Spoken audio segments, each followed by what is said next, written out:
Então, vamos lá. Vamos lá. Vamos falar então sobre storage. Sobre a storage ou armazenamento em rede. Né? A mesma coisa. Vou botar aqui em tela cheia. Vamos lá. Vamos falar então sobre armazenamento em rede. A gente vai falar basicamente sobre duas soluções, que é uma solução conhecida como NAS e uma conhecida como SAN, que é Network Attached Storage, NAS, e SAN, que é Storage Area Network. O DAS é o Direct Attached Storage, não é bem uma solução de armazenamento em rede, é uma solução de armazenamento, né? Mas é só para servir como referência para a gente falar nas outras. O DAS é qualquer dispositivo que você ligue diretamente a um computador para poder armazenar dados, tipo um pendrive, um HD externo ou alguma coisa assim. Cara, não sei porque os chats, as aulas hoje, elas estão deixando a galera na espera aqui no lobby. Depois eu vou ter que configurar e ver se está algum problema aqui de configuração. Bom, beleza. Então vamos lá, pessoal. Vamos falar então hoje sobre storage, sobre armazenamento de dados, né? Hoje aqui é dia 13 de abril. Fala a data aí, porque fica na gravação a data, vocês lembrarem aí quando que vocês viram a aula, né? Bom, vamos lá, vamos falar um pouco sobre armazenamento de dados, então, essas soluções aí de NAS, DAS, SAN, quer dizer, NAS e SAN, DAS, que eu falei com vocês, armazenamento direto, né, Direct Attached Storage, storage que está anexado diretamente, que é o pendrive, HD externo, coisa assim, que não são muito armazenamento em rede, mas servem como referência, que nem a gente está falando aí. Então, justamente o que a gente quer fazer quando vai armazenar dados na rede, armazenar dados na rede significa armazenar um servidor, né, próprio para armazenamento de dados, um servidor dedicado para armazenamento de dados. Eu justamente quero fazer isso por dois principais motivos que o armazenamento num dispositivo que seja dedicado para uma máquina não me permitem ter, né? Duas características que eu não consigo ter quando eu estou armazenando num pendrive ou no HD, alguma coisa assim. A primeira é o compartilhamento de informações. Se eu estou armazenando os dados na minha máquina, ou no HD externo ligado na minha máquina, ou no pendrive, o que é que seja, a informação está ali, contida ali, e eu que consigo acessar só. Ela não está compartilhada entre todos os membros de uma empresa, de uma instituição, de uma faculdade, o que é que seja. E o segundo motivo de armazenar os dados na rede é a questão de segurança. Quando eu armazeno os dados na minha máquina, se a minha máquina der um pau, posso perder os dados. Se o HD der um pau, posso perder os dados. Quando eu armazeno os dados na rede, normalmente eles estão armazenados num servidor que está num data center, que tem mais controle de temperatura, controle de acesso mesmo, quem que vai efetivamente acessar a informação, o próprio servidor, acesso físico ao data center, mais controle de energia, né, de no breaks e coisa assim. E além de você poder, se todo mundo está armazenando os dados no servidor, é mais fácil eu implementar alguma política de backup desses dados, backup periódico desses dados, porque eu posso fazer um backup do servidor de armazenamento, do storage. Se cada um armazenar nas suas máquinas, é mais complicado. Cada um tem que ter o seu próprio sistema de backup, então começa a ficar meio complicado da gente lidar com isso. Então, segurança da informação é um motivo que pode levar, né, a gente a armazenar os dados no servidor, e o compartilhamento de informações com outras pessoas e até com você mesmo, se você estivesse logando em máquinas diferentes, né? Então dá mais flexibilidade para acessar as informações. E basicamente para uma rede de armazenamento, ou seja, para armazenamento de dados em rede, eu preciso de uma infraestrutura que normalmente envolve dispositivos de armazenamento, né, HD, servidores para poder controlar esses HDs, HDs, eu estou falando HD, pode ser HD normal ou pode ser SSD, tanto faz. Conexões físicas, né, de rede e tal, e gerenciamento de todo essa parafernáliazinha aí. E isso pode ser montado com uma máquina normal, tem um computador com HD, e aí criar aquelas configurações de compartilhamento, como você faz no Windows, às vezes, né? No Windows você vai lá, por exemplo, clica com o botão direito na pastinha do mouse, manda compartilhar uma pasta e pronto, aí os outros acessam a pasta. Isso é uma solução de compartilhamento de dados pela rede também. Eu posso fazer isso então, com um computador normal, ou então eu posso usar um dispositivo que tenha sido criado especificamente para isso, que é o que a gente conhece, né, no mercado como storage. Storage quer dizer em inglês quer dizer armazenamento. Então, os dispositivos de storage são aqueles que armazenam um grande volume de dados e disponibilizam ele na rede, certo? É comercialmente conhecido como storage.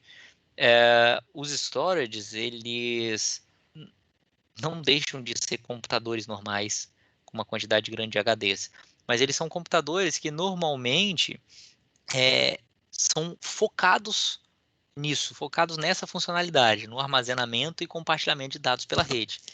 Então, normalmente, são computadores que têm HDs muito rápidos, HDs muito bons, que os HDs estão organizados utilizando algum mecanismo de RAID, né? Acho que vocês devem ter visto lá, aquele espelhamento de dados, RAID 1, RAID 5, RAID 6, ele organiza isso internamente dessa forma para você ter mais redundância, e se algum HD queimar ou parar de funcionar, a informação continuar disponível. E também eles rodam sistemas operacionais que normalmente são otimizados para o armazenamento de dados. Então, boa parte dessas soluções são soluções que os fornecedores vendem, né? Você pode comprar um storage da HP, um storage da Hitachi, um storage da Dell, um storage sei lá, tem um monte de fornecedores aí desses, né, da IBM.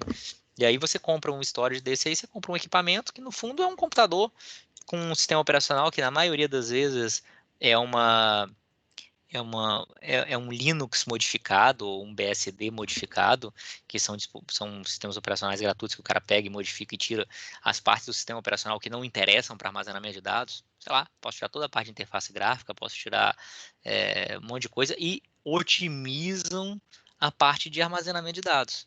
A parte de gerenciamento de dispositivos de armazenamento, a parte de sistemas de arquivo, os caras modificam e melhoram para ter sistemas de armazenamento bastante eficientes, certo? Aqui nesse slide aí, eu tenho aqui assim, ó, essa parte aqui, eu tenho um desenho de um storage que está ocupando aqui uma área de um data center. Aqui são discos, eu tenho vários discos aqui assim, e aqui são servidores que vão acessar as informações desse disco e prover essas informações pela rede, certo? Esse aqui é um storage da Hitachi, né? Tá vendo aqui, ó, Hitachi USP, é um storage da Hitachi que está lá na USP, um desenhozinho deles. Bom, o que eu tenho no storage, nesse equipamento aqui? O que normalmente eu tenho nele? Eu tenho discos magnéticos ou de SSD, atualmente muitos storages estão vindo com SSD, porque são mais eficientes, mais rápidos. Ventiladores, eu tenho um monte de disco aí funcionando, máquinas e tal, então são os fãs lá, né? São aqueles ventiladores porque aquecem muito. Tenho fontes, normalmente são fontes redundantes. Não sei se vocês sabem o que é uma fonte redundante, vocês já viram isso em algum lugar, mas a fonte redundante basicamente são duas fontes que alimentam um servidor, mas o servidor, no fundo, ele precisa de uma fonte só. Então, são duas fontes que funcionam em paralelo, alimentando um servidor, mas que o servidor só precisa da capacidade de uma delas. Existem as duas porque se uma queimar, a outra consegue atender o servidor numa boa. Então você normalmente pega essas duas fontes, que são fontes redundantes, e liga elas inclusive em fontes de energia diferentes, em no breaks diferentes, e às vezes em alguns datacenters, quando é possível, inclusive em fornecedor de energia diferente. Tipo assim, se eu tivesse duas operadores de energia Excelsior e mais algum outro, eu ligaria um na Excelsior e outro numa outra dessas. Em alguns locais existe isso, você pode fazer isso daí. Portas para conectividade são portas de rede, né, por onde se entra, e controladores de disco, né? Tem controladoras de disco normalmente muito boas nesses storages, certo?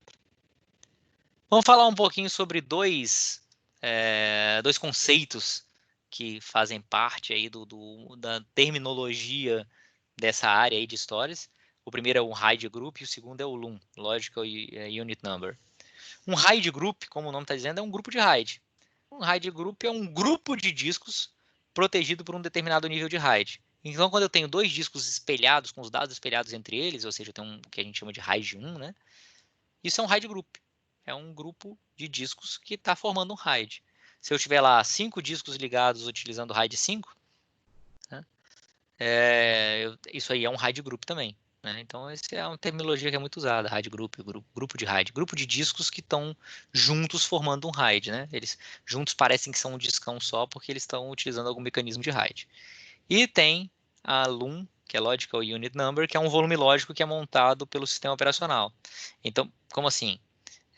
Normalmente você tem, por exemplo, aqui nesse meu desenho, eu estou com 3 discos que estão formando algum tipo de RAID, RAID 5, por exemplo. Então, eu tenho 3 discos aqui que parecem que são um discão só. E aí, imagina que esses discos sejam 1 terabyte, 1 terabyte, 1 terabyte. 3 discos de 1 tera. Esses 3 discos de 1 tera, eles, se tiverem RAID 5, eles vão formar um discão com capacidade total de 2 tera. Não vou entrar nos detalhes aqui de como é que são RAID 5, não. Isso, teoricamente, vocês veem lá em arquitetura de computadores. Se não tiverem visto também na internet, procurem aí, vocês vão entender rapidinho. Não tem muita dificuldade não de entender como é que funciona RAID 5, RAID 1, 0.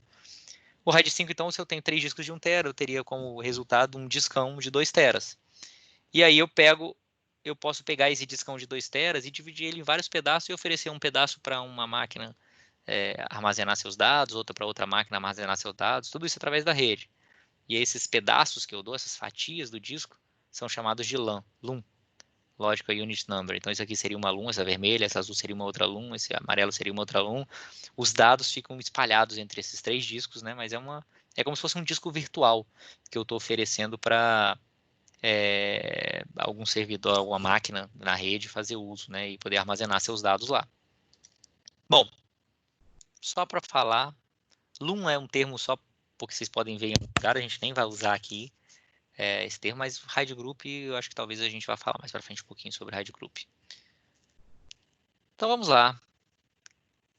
Vamos começando já a falar nos tipos de armazenamento em rede. O primeiro deles, que na verdade nem é armazenamento em rede, é o primeiro que a gente vai falar, que é o DAS, é o Direct Attached Storage, né, que é o armazenamento anexado diretamente na máquina, que é quando você tem aqui, esse aqui são desenhos de servidores, máquinas aqui, né, que estão ligadas na rede através desse switch aqui. Opa, estão ligadas na rede através desse switch aqui. E essas máquinas têm ligadas a ela um dispositivo de armazenamento externo aqui, ó. Pode ser um HD externo. Um HD externo ligado diretamente nessa máquina. O DAS é isso, é um HD externo ligado diretamente na máquina. Um HD externo, um pendrive, alguma coisa assim. Isso aqui eu tenho até um HDzinho externo que me permite conectar diretamente a mais de uma máquina.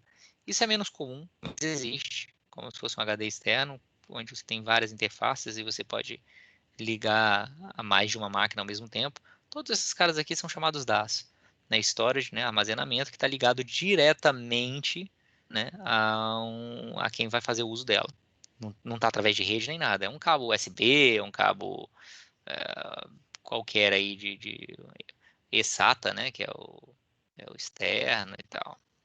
Bom, isso aqui é o precursor, digamos assim, né, do que seria um armazenamento em rede. Você não está armazenando em rede, mas você está armazenando externamente a máquina. Falando em armazenamento em rede, propriamente dito, eu tenho 2 soluções que a gente vai falar e vai focar um pouco mais nelas hoje aí. Uma delas é conhecida como NAS, Network Attached Storage, que é a que a gente vai ver primeiro, né? E a outra é conhecida como SAN, Storage Area Network. Vamos falar primeiro em NAS, até porque a NAS é mais próximo do que a gente conhece, é mais próximo da nossa realidade. Aquele exemplozinho que eu falei com vocês, quando eu pego a minha máquina no Windows lá, clico com o botão direito e mando compartilhar uma pasta, e aí todo mundo enxerga essa pasta na rede, eu transformei o meu computador num NAS, num Network Attached Storage. Então, o NAS é isso, é um computador conectado à rede local e que tem a função de servidor de arquivos. E normalmente os protocolos que podem ser usados nessas soluções existem outros protocolos, mas os mais famosos são o NFS e o CIFS. NFS quer dizer Network File System, e CIFS Common Interchange File System, não lembro agora não. Acho que esse CIFS, daqui a pouco vai aparecer o nome aí, a gente vai ver como é que é exatamente. Mas o que importa é que NFS é um protocolo, é uma forma de acesso, uma solução de acesso do mundo, que vem do mundo Unix, né? Unix, Linux e tal. E CIFS vem do mundo Windows. Não quer dizer que esse cara aqui está restrito ao mundo Linux, esse está restrito ao mundo Windows, não. Né? Esses protocolos não funcionam só no Linux, só no Windows. Isso aqui funciona no Linux também, tem servidores e clientes NFS para Windows também. É só que esse é mais comum no mundo Linux, esse é mais comum no mundo Windows. Então, basicamente, a ideia do NAS é isso aqui, ó. Eu tenho uma máquina, que isso aqui é uma máquina, que é um storage. Ela tem um computador, tem vários HDs aqui que ele gerencia, criando RAID groups, armazenando os dados e tal, e oferecendo discos virtuais, na verdade oferecendo pastas compartilhadas para que essas outras máquinas que estão na rede, essas aqui e mesmo essas aqui, possam acessar os dados através da rede e possam acessar, enxergar a pasta compartilhada e trabalhar com ela como se fosse uma pasta local da máquina, né? Que é isso que a gente faz no Windows. Eu posso até mapear uma pasta de rede. No Linux também eu posso fazer isso, posso usando o NFS pegar um ponto de montagem, montar lá e tal, e usar o NFS.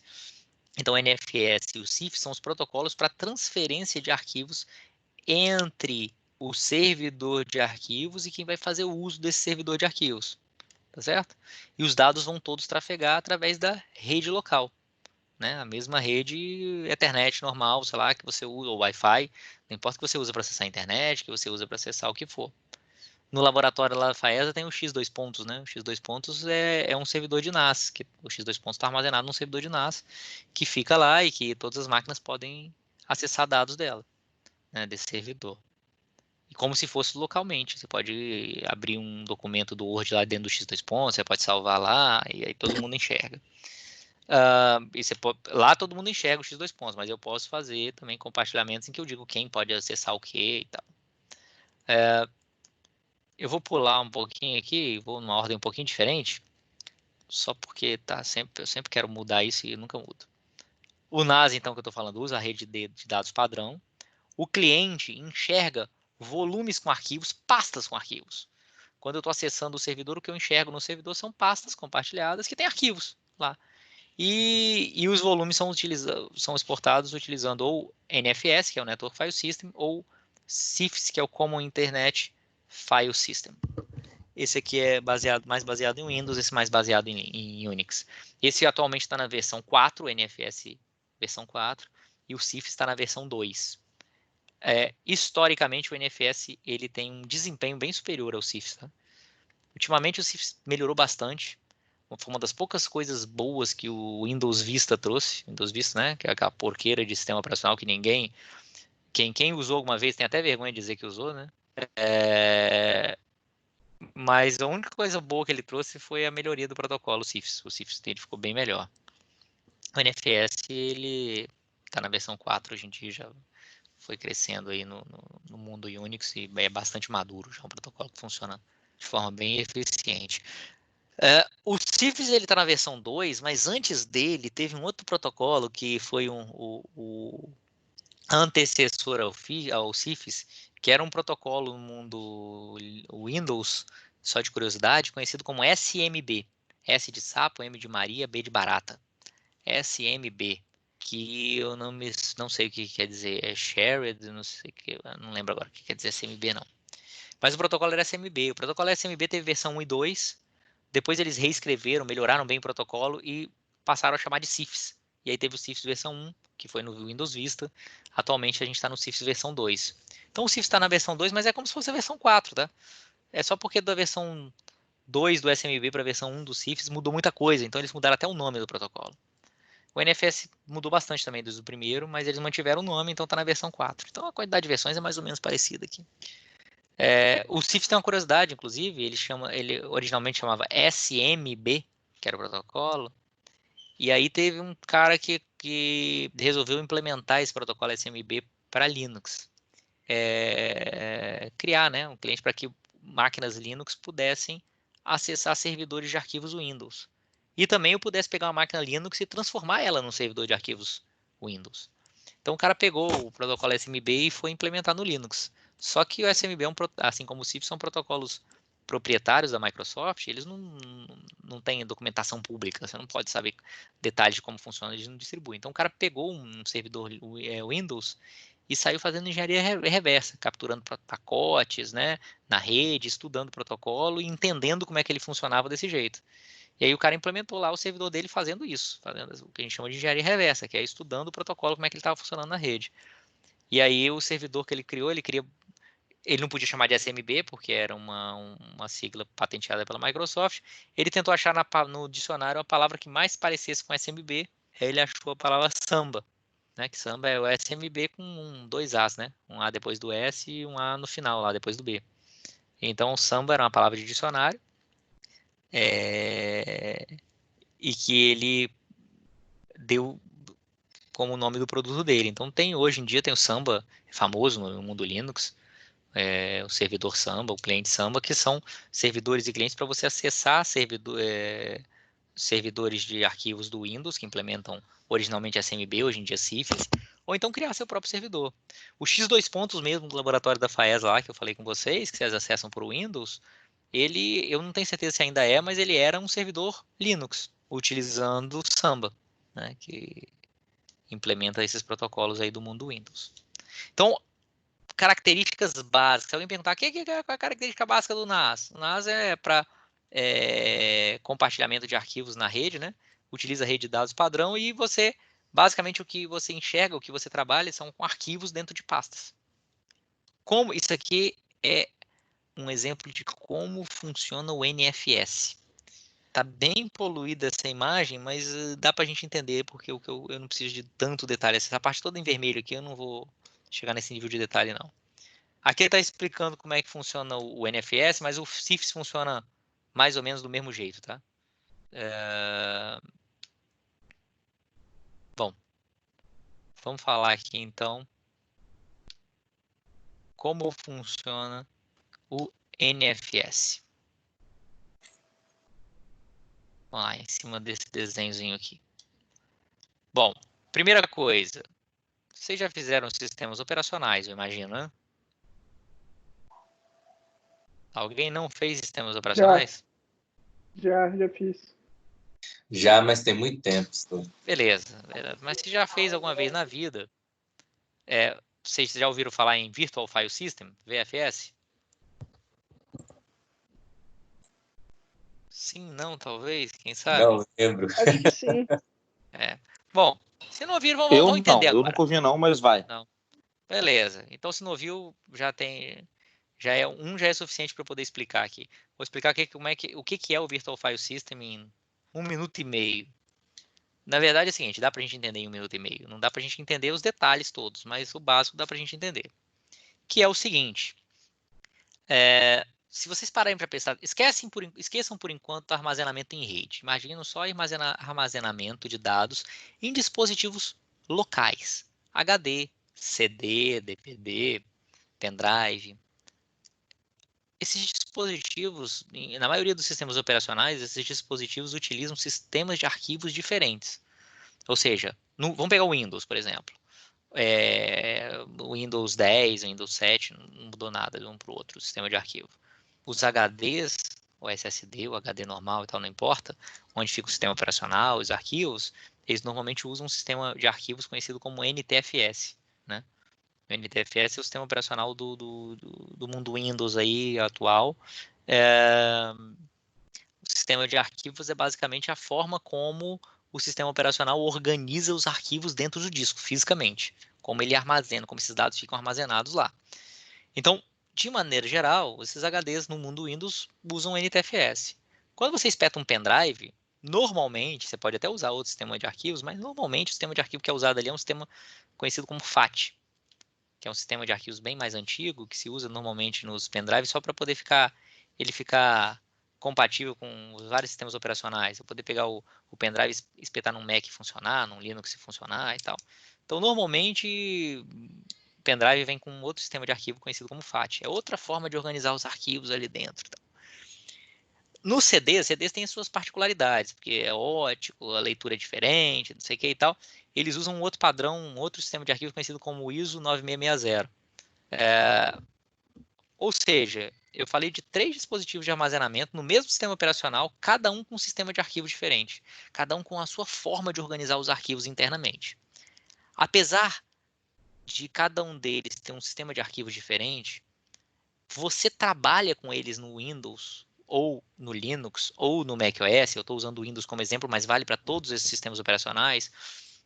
Você trabalha com os arquivos da mesma forma, independente do meio onde ele está armazenado.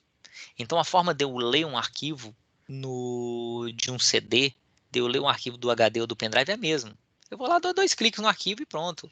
Ou se eu tiver no Word e quiser abrir um documento, eu vou lá, mando abrir o documento e escolho lá.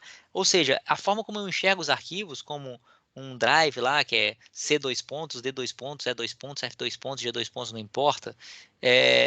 E a hierarquia de pastas lá e tudo direitinho, as pastas com os arquivos, é a mesma independente de onde eles estão armazenados, independente do sistema de arquivos que é utilizado. Isso acontece porque o sistema operacional ele implementa um negócio chamado Virtual File System. O Virtual File System ele é uma interface padronizada para que as aplicações quaisquer, Word, Excel, PowerPoint, qualquer uma delas, ou mesmo Windows Explorer, ou Firefox, do Chrome, não importa, qualquer aplicação, ou qualquer aplicação que você escreva também em Java, qualquer coisa que você fizer, ele se comunica, ele abre um arquivo, lê um arquivo, escreve num arquivo, modifica um arquivo, apaga um arquivo, sempre da mesma forma, sempre com os mesmos comandos, porque ele manda a mesma informação, o mesmo comando para o Virtual File System, né? O Virtual File System, por sua vez, ele serve de intermediário. Ele mesmo não faz nada, não é ele que armazena. Ele repassa isso para o sistema de arquivos, para a implementação do sistema de arquivos que vai efetivamente escrever no HD, vai escrever no pendrive ou vai escrever no CD, por exemplo. Então ele pega isso aqui e transfere pede, por exemplo, a aplicação pede, abre o arquivo no C2 pontos. Ele vê aqui, ele tem uma tabelinha que ele sabe, opa, C2 pontos, o que está implementado lá no C2 pontos é o NTFS. Ah, então beleza. Então, eles têm essa tabelinha, ele vê NTFS, ele passa para a implementação do NTFS. O NTFS vai lá no HD e lê o dado, ou escreve o dado, ou o que é que você tem pedido para fazer com o arquivo. Ah, o cara pediu E2 pontos, E2 pontos eu sei que é CD, então ele passa lá para implementação do ISO 9660 que tem lá no Windows. Aí o ISO 9660 vai lá no CD, lê a informação, ou escreve, faz o que for o caso. Então é isso que o Virtual File System faz. Ele tem uma tabelinha dizendo que disco, qual é o sistema de arquivo que tem que ser usado. Então quando você pede para ler, escrever, fazer alguma coisa, ele vê qual é o sistema de arquivo que ele tem que acionar, aciona aquele sistema de arquivo e pede para o cara efetivamente fazer. Ele é um intermediário para ser um ponto único de acesso aos arquivos.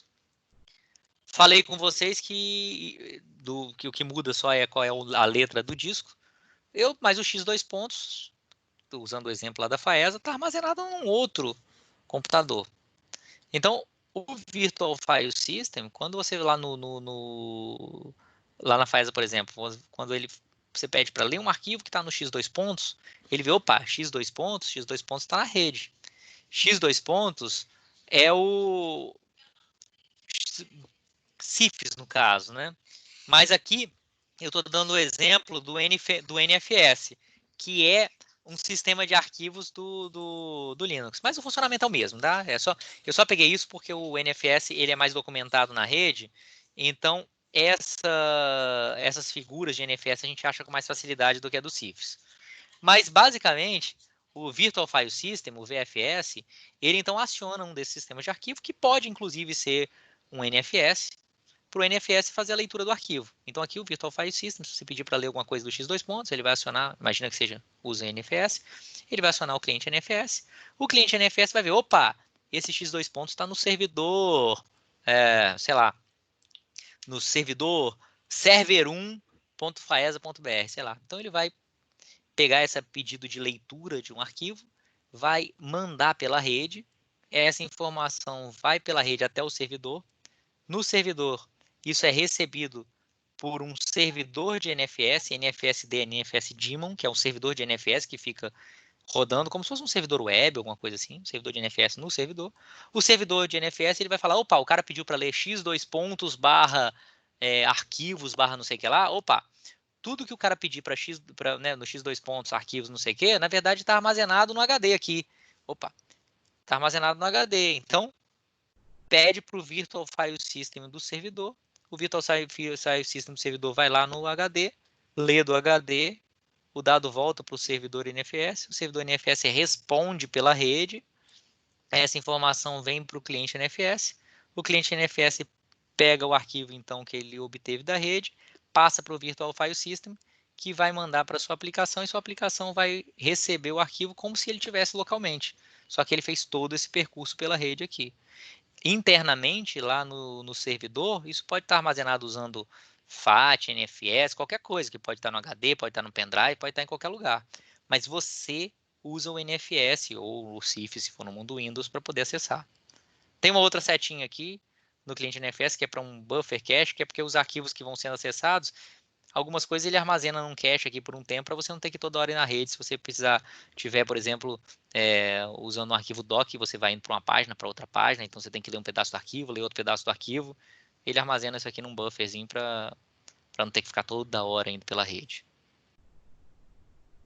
Deu para ficar claro mais ou menos como é que funciona o NFS ou CIFS, né? Não importa muito, o sistema, o mecanismo é o mesmo. Deu sim. Beleza, só para a gente ter uma ideia de como é que funciona, né? Beleza. Isso aqui é o que a gente conhece como NAS. NAS é isso. É um sistema de arquivo que é um servidor desse tipo aqui e que você acessa as pastas dos arquivos através do NFS, né? O cliente NFS, servidor NFS, ou um cliente CIFS com servidor CIFS. Já o SAN é um esquema diferente. SAN quer dizer Storage Area Network. É uma rede local para armazenamento de dados. É meio parecido como o LAN, né, que é Local Area Network, aqui é Storage Area Network. É uma rede local só para armazenamento de dados. Então, é uma rede à parte para a interligação de servidores, né, máquinas que vão fazer uso de armazenamento. E esses servidores estão desenhados, esses disquinhos que estão desenhados aqui, imagina isso como servidores de storage, ou seja, discos, mas também tem um computadorzinho aqui que gerencia esses discos. Então, essas máquinas, elas acessam esses espaços de armazenamento utilizando uma rede própria. Não é a rede Ethernet normal de dados. Essas máquinas estão ligadas aqui à internet, através de uma rede Ethernet aqui, né, num switch e tal, mas além disso ela tem uma outra ligação, né, através de um switch que é dedicado para o armazenamento remoto de dados em servidores de armazenamento, que são esses servidores de armazenamento aqui. Esses switches, inclusive, são normalmente conhecidos como Fabric. Né? Fabric quer dizer são equipamentos, switches, né, próprios para o armazenamento de dados. Isso aqui é uma SAN. Né? Então, esse cara aqui, como é que funciona? Esse cara funciona bem diferente do NAS. Primeiro porque ele precisa de uma infraestrutura própria. A ideia de ter uma infraestrutura própria é você ter mais desempenho, porque aqui o tráfego não está concorrendo com o tráfego normal da sua rede, que passa pela rede Ethernet. É uma rede só para armazenamento de dados. E também porque aqui circulam protocolos que não é o Ethernet, circulam protocolos específicos para armazenamento de dados, né? Protocolos voltados para isso. Um protocolo que é usado aqui, muito utilizado, é esse aqui, que é o Fibre Channel. Fibre Channel porque normalmente isso aqui é fibra, né? Fibra ótica, porque são velocidades muito altas. E então o nome do protocolo é Fibre, né? Fiber não, é Fibre mesmo, assim, Fibre Channel. FCP também conhecido, que é Fibre Channel Protocol. Então, é um protocolo basicamente que ele faz transmissão aqui de comandos SCSI, né? Que é o comando SCSI a interface de comunicação com os discos de servidores atuais. Então ele manda os comandos SCSI como se estivesse mandando para a controladora de disco interna aqui, só que ele manda pela rede. E aí chega nesse servidor, o servidor interpreta isso e pega o disco. Então qual é a diferença que existe do SAN para o NAS, né? Do SAN para o NAS? A primeira delas é que eu preciso de uma infraestrutura própria de armazenamento. A segunda é que o que os servidores exportam remotam para as máquinas que estão fazendo uso do armazenamento remoto, não são mais arquivos e pastas. Agora são discos virtuais. Então esse cara enxerga, ele tem acesso a um disco aqui, que o servidor, seu servidor de web, seu servidor de e-mail, seu servidor de banco de dados, o que quer que seja, ele vai enxergar um disco remoto, como se o disco tivesse localmente aqui, e aí ele vai formatar o disco do jeito que ele quiser e vai criar o sistema de arquivos do jeito que ele quiser. Lá no NFS, né, no SAN, eu compartilhava uma pasta com arquivos. Aqui não. Aqui eu compartilho um disco, um dispositivo de bloco. É um disco que eu entrego para esse cara e esse cara formata do jeito que ele quiser. Esse cara vai utilizar, nesse disco aqui, ele pode utilizar NFS, ele pode utilizar... NFS não, desculpa, NTFS, ele pode utilizar HPFS, que é um protocolo do Mac, se essa máquina for um Mac, ele pode usar PACT4, que é um sistema de arquivos do Linux, se isso aqui for um servidor Linux. Então esse cara, o servidor entrega para quem está fazendo uso. Gente, esse negócio tinha que entrar direto, né? Saco. Então o que ele entrega é um dispositivo de bloco, é um disco. E esse cara, o servidor, ele enxerga o disco que está remoto como se fosse um disco local. Como assim? O que esse cara tem aqui, o que tem que instalar nesse servidor para ele ter acesso a uma rede SAN é um negócio chamado HBA. HBA é como se fosse uma controladora de disco. Né? A controladora de disco fica ligado no barramento e você liga os discos na controladora de disco. Toda máquina, todo computador, ela tem um controlador de disco. Os discos, os HDs, são ligados nessa controladora de disco e ela que controla o acesso ao disco. A HBA é uma controladora de disco que, ao invés de pegar os comandos que você mandaria para o disco e mandar para um disco local, ele manda isso pela rede, para uma rede SAN, utilizando um protocolo tipo Fibre Channel. E então, essa HBA, ela engana o servidor, fazendo o servidor achar que o disco está localmente, porque ela é uma controladora de disco, então o servidor entende que o disco está aqui dentro, só que o disco, na verdade, está num servidor de arquivos remoto, num storage remoto. Então, o SAN é um pouco isso, é você enganar o servidor e o servidor achar que o disco está aqui e o disco, na verdade, está remoto. Inclusive, pode ser o disco onde está instalado o sistema operacional, sem problema nenhum. Eu posso ter um SAN com o Windows instalado, porque essa máquina acha que é um disco local. E aí aqui é um disco que na verdade, está armazenado remotamente e eu vou formatar do jeito que eu quiser, botar meu sistema de arquivo do jeito que eu quiser. Não dá para eu compartilhar o disco entre dois servidores. Porque como é um disco que eu tenho acesso e que eu uso meu sistema de arquivos, só eu que vou poder acessar ele. Pois não. Professor, Diga. Qual protocolo que usa de comunicação aí? Então, entre os storages aí, os servidores? Tem vários, mas assim, o mais usado normalmente é esse conhecido como Fibre Channel ou FCP. É um protocolo específico para comunicação em redes SAN. Tem o iSCSI, é uma variação dele para você fazer essa transferência por rede TCP/IP, é menos usado, mas basicamente Fibre Channel ou FCP, são dois nomes para a mesma coisa. Beleza? Beleza. Show de bola. É um protocolo específico, por isso que é uma rede específica, não é a rede Ethernet normal. Isso aqui dá um desempenho bem maior do que o NAS normalmente, né? Algumas soluções em NAS hoje em dia estão ficando com um desempenho parecido com SAN por causa das redes de alta velocidade. Você tem a rede Ethernet aí 10 gigabits por segundo, 40 gigabits por segundo, e aí começam a ter o desempenho parecido com SAN, mas ainda assim o SAN também tem evoluído bastante. Então, às vezes, quando você precisa de desempenho mesmo, o SAN é uma solução bem adotada, mas é uma solução mais cara também, porque você tem que comprar todo um equipamento específico para redes SAN. Então, até hoje, quando o pessoal quer desempenho mesmo, às vezes em soluções para banco de dados, coisas assim, usam SAN.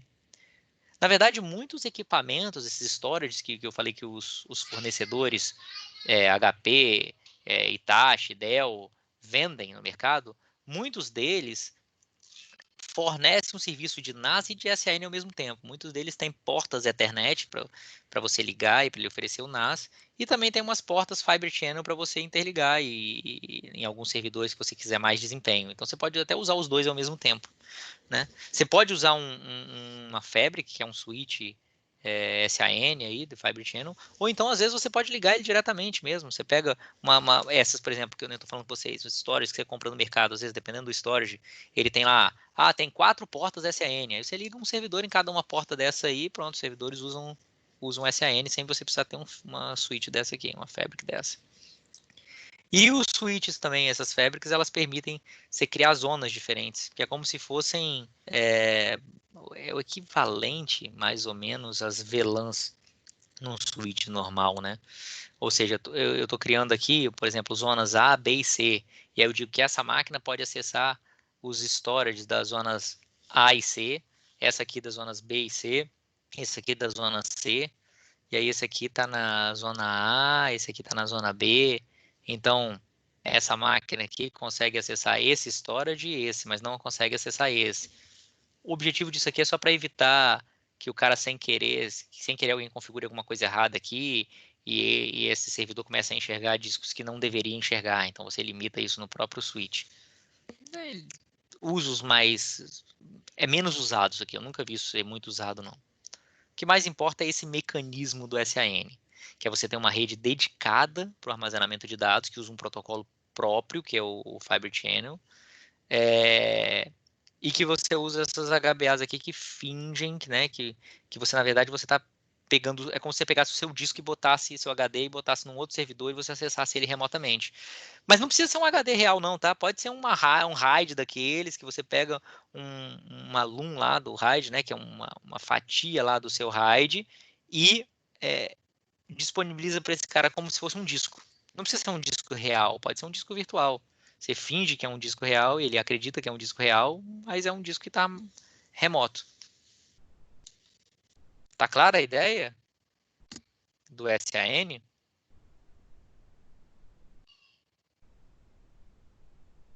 Ok, tá sim, professor. Beleza? Beleza. Eu não tinha feito aqui isso aqui é uma comparaçãozinha. Isso aqui são alguns dos protocolos. Você perguntou dos protocolos. O Fiber Channel é o principal, mas tem o Internet SCSI, o ATA over Ethernet, mas esse é o principal usado. Aqui no NAS tem Samba, né, que é o SMB, que é o CIFS hoje em dia, o NFS, o Zeta File System, que é o ZFS. DAS é o acesso direto, né, USB, SCSI e tal. A diferença, isso aqui é uma comparação entre os três. Ó. O DAS está tudo junto. A aplicação, o arquivo e o dispositivo de armazenamento. Estão todos ligados ali, não tem rede no meio. No NAS, a aplicação, quando ela manda escrever o arquivo, ela manda escrever o arquivo pela rede. Então, o arquivo e o próprio dispositivo de armazenamento estão num servidor, né, separado aqui, da aplicação está aqui, e o conceito de arquivo é trafegado pela rede. No SAN, a aplicação e o conceito de arquivo só existem no cliente aqui, em quem está fazendo uso do SAN. Porque lá no SAN você tem só um storage, o que vai aqui, né, o que trafega pela rede são comandos SCSI, são comandos de bloco. Lê o bloco tal, escreve no bloco tal. Não tem nenhuma referência a arquivo. Porque é o comando que a controladora manda para o disco que está remoto. Essa mesma comparação está aqui de uma forma um pouquinho mais detalhada, mas eu gosto até mais daquela comparação lá.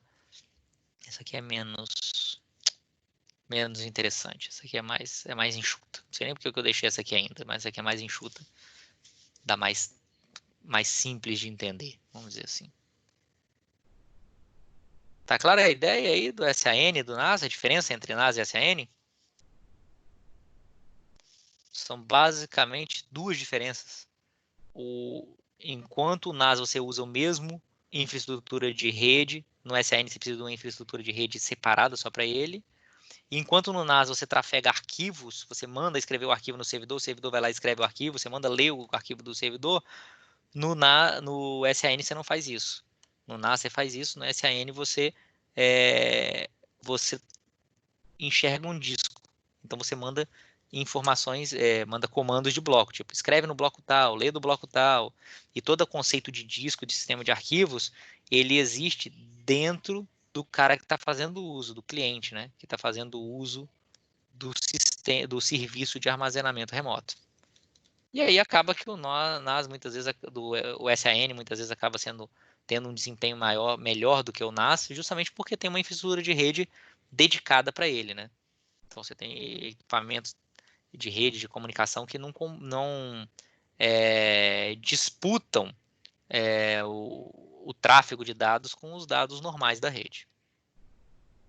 Beleza? Dúvida?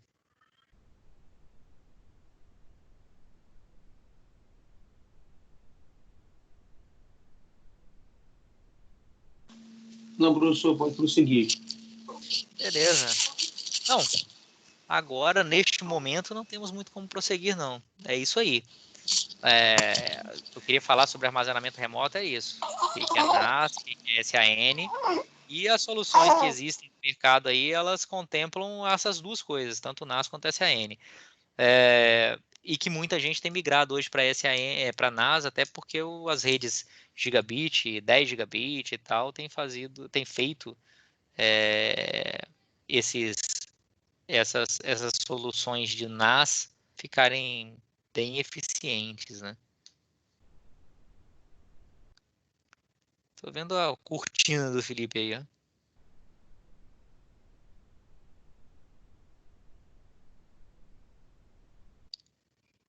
Tá ventando lá na casa do Felipe. Aqui não tá ventando muito, não.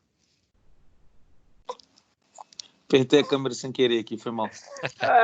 Tá tranquilo. Essa foi boa.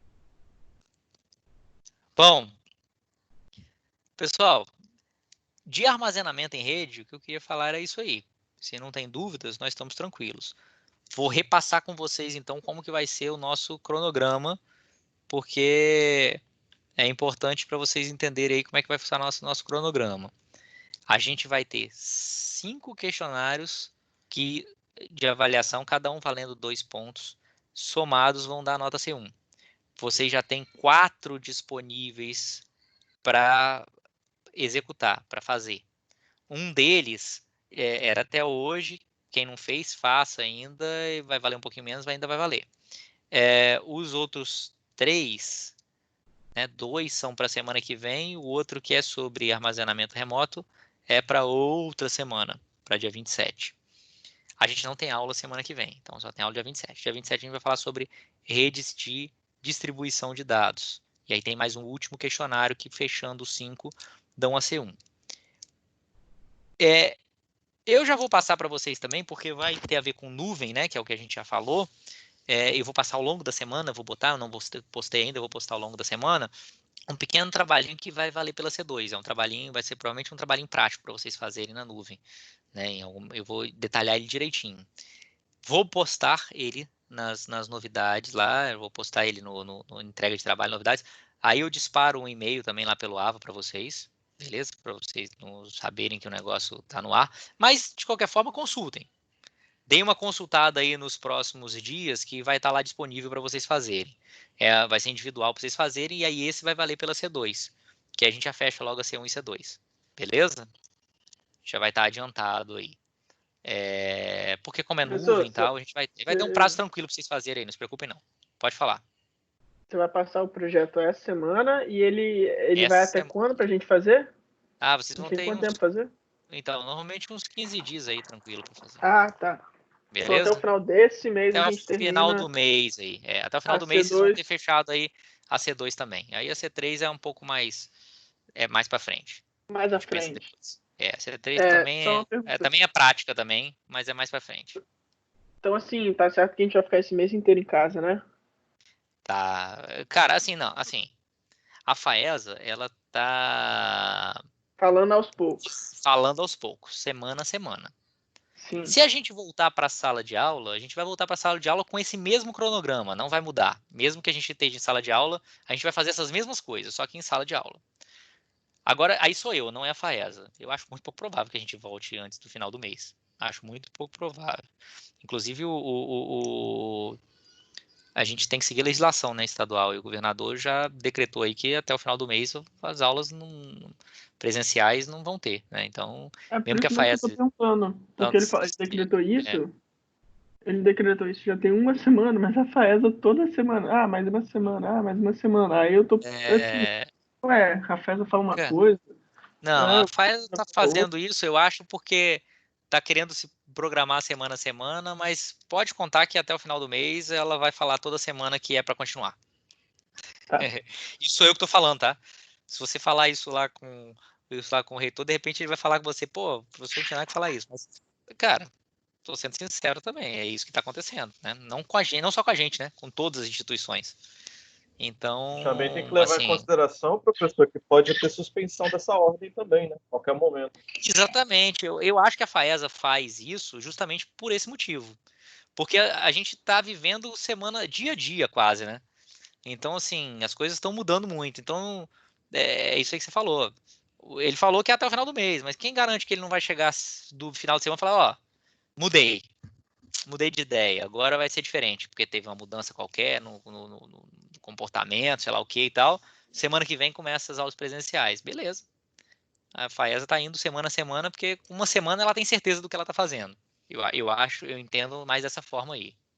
Mas isso não muda o nosso cronograma, porque mesmo que a gente, semana que vem a gente não vai ter aula. Na outra semana lá, a gente vai sem sala de aula. Beleza. Nossa forma de avaliação da C1 e da C2 vai continuar a mesma. Beleza? Show. Beleza, então. Vou deixar vocês hoje um pouquinho mais cedo. Vocês irem assistir aí a novela das 8. Vocês assistirem aí o Big Brother. Aproveita esse tempo, faça o questionário quem não fez, né? O questionário que valia até hoje. Ó, posso quebrar o galho até quem não fez aí, fizer até hoje, eu ainda não tiro, não baixo a nota, não. Então façam até hoje aí. Os outros questionários vocês têm até semana que vem, mas então bom feriado aí para vocês, boa festa da Penha virtual. Ô, professor, o slide da aula não tá lá no conteúdo, não. De qual aula? Tá sim. Da aula 6. Tá sim. Tá o slide sim. Não, tá só o vídeo. Tem certeza? Deixa eu vou lá olhar agora. Eu consegui baixar todos os slides. Eu acho que estão todos lá. Vocês estão vendo minha tela, então? Tô. Não, acho que então... não. Não, tô. Então vou entrar aqui, ó. Vou entrar aqui. Isso aqui era da aula anterior. Vamos lá, vocês vão olhar juntos aqui. Se não tiver, eu posto lá. Conteúdo. Vamos olhar aqui, a unidade de ensino. Qual que você falou? Eu estava olhando embaixo da aula, que se eu colocou a subseção em aula. Aqui as aulas, aí sim, estão só os vídeos. Os vídeos e os questionários e tal. O material, os slides continuam aqui em unidade de ensino. Tá beleza? Bom. Estão todos aqui. Tudo que a gente falou tá aqui. Tudo que a gente falou e o que a gente não falou ainda também. Beleza. Então aqui, ó, que a gente tá aqui, ó, cluster grids e tal. A gente não tá falando necessariamente na mesma ordem, não, tá? Eu tô mudando um pouco a ordem das aulas, mas você vai achar as aulas aqui. Beleza? Beleza, obrigado. Falou, então. Valeu, professor. Boa noite aí pra vocês, hein? Boa noite. Boa noite. Valeu, professor. Bom descanso, hein? Boa noite. Falou, vocês também. Boa noite.